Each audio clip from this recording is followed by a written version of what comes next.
Chapter 26. Freeing the 29 boys had been tiring for Duncan, but with each one it had become a little easier. It seemed that as he practiced using the ring to do whatever magic it allowed him to do, he got better and stronger at it. By the 29th boy it had been simple and required little more than a touch and a thought. However, it still seemed to take energy out of him. As the newly freed boys celebrated, Duncan had not been able to think about much more than finding something to eat and getting some sleep. So that was what he had done. Duncan had slept until midday of the next day, when Finn had woken him to give him some lunch. The rest of the boys had slept little, if at all, but Duncan knew that he would need to discuss with them whether they wished to join the quest to free others and then find a way home, or if they wanted to go their own way. Also, Duncan reminded himself, they had the added complication of prisoners, 3 goblins tied up with an undecided fate. Before entering the camp, Duncan and his friends had discussed capturing the goblins, but not what to do once they had. Duncan got up, ate the food that Finn had brought him, and sought to find out what was going on in the camp. He found that the celebratory mood had fizzled out, and had already developed into a serious discussion about their future. Sam was at the centre of it, along with the new boy. While Sam was nearly 3 years older than Duncan, approaching 16, this boy looked even older, perhaps 17. He was scarred and battle-worn. He had only one eye, the other covered by an eye patch that partially hid a terrible-looking scar that crossed nearly his whole face, leaving a misshapen nose. With 2 fingers also missing from one of his hands, he looked terrifying. Yet he spoke softly and politely to Sam, while many of the other boys stood encircling them, listening and occasionally adding a thought. As Duncan approached, Sam saw him and pointed him out. A cheer went up as the boys had a chance to thank him for freeing them. The scarred boy introduced himself as Ben, whom the other boys of the camp seemed to be treating as their leader. Ben and Sam were discussing their goblin prisoners, so Duncan didn't need to raise the subject. But Duncan was surprised by the range of options being discussed. Some boys wanted to use the goblins as slaves, as they had been used by the goblins. But that was obviously too dangerous because of the goblins' magic. Others wanted to tie them to a tree and leave them to fate and the forest. Yet a few, Ben in particular, had a different view, to which Sam was intrigued, and Duncan began to listen intently. If you're serious about freeing more boys, even all the boys enslaved in this world, then we need a goblin on our side, stated Ben. Duncan was pleased to find that the idea of freeing more boys had already been embraced. If we had a goblin on our side, he could give orders that boys still under the influence of goblin magic would have to obey. He could order them not to attack us, or just to go to sleep. It was a good idea, Duncan admitted, but there was one big problem. How are you going to find a goblin who would join us? How could we trust a goblin? Duncan asked. Ben answered keenly. Roptek. He's different from the other goblins. We can trust him, and I think he would support us. He does not love Umkar, and he dislikes using humans as soldiers. He thinks it's dishonourable to use others to fight his battles, and his clan was at war with Umkar's Mokhtar Mountain clan before they were defeated and forced to join Umkar. I believe that if he thought there was a genuine chance of defeating Umkar and allowing his clan to return to living in peace, then he would take it. Ben's gaze fixed on Duncan. Duncan, from what Sam has told me, you can offer Roptek that chance. Duncan could see the benefit of having a goblin on their side. He could provide information and insight about their enemy. The ability to give commands to boys that they were trying to free would be a huge benefit, but also an enormous risk if they were betrayed. Bring him to me, Duncan said, surprising himself. He needed to talk to the goblin, the same pesky goblin that had nearly broken free and Duncan had caught in a magically formed net. Concerned at interviewing Roptek in front of the large crowd, which included a fair proportion that were keen to see all 3 of the goblins left to be eaten by wild animals, Duncan moved away and entered one of the vacant tents. There he waited. Sam carried Roptek, still bound and gagged, into the tent, accompanied by Ben, who urged his friends to remain outside. Keeping a firm grip on Roptek, Sam pulled the gag free of the goblin's mouth. Roptek remained silent, staring at Duncan.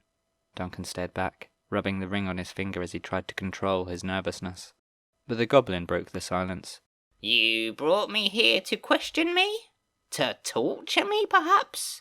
I'll give nothing to my enemies. That was the opening Duncan wanted. Am I your enemy, Roptek? The question seemed to catch the experienced goblin off guard, causing him to raise one eyebrow quizzically. I thought goblins made war on fairies, and before that they made war on each other, did they not? Since when have goblins been at war with humans? The goblin considered Duncan's words, before simply stating, You attacked us.